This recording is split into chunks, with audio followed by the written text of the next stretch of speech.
ప్రజా సమస్యల పరిష్కార వేదిక కార్యక్రమం ఈ ఉదయం కలెక్టర్ అధ్యక్షతన జరిగింది. పరిష్కార వేదిక మొత్తం 402 వినతులు రాగా అందులో రెవెన్యూ శాఖ 173, పోలీస్ శాఖ 36, జీవీఎంసీకి సంబంధించి 110 వినతులు ఉన్నాయి. ఇతర విభాగాలకు సంబంధించి 83 వినతులు వచ్చాయి.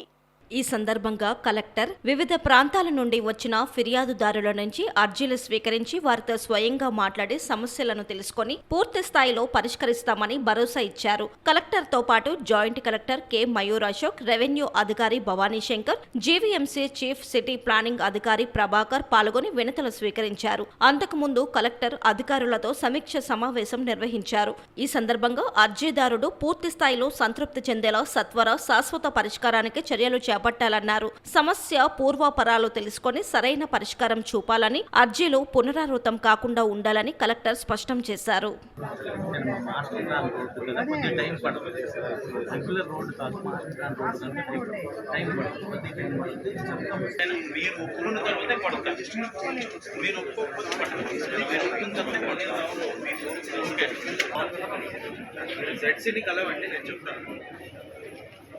జోనల్ ఆఫీస్ వెళ్ళి కలవండి. ఏ జోనల్ ఆఫీస్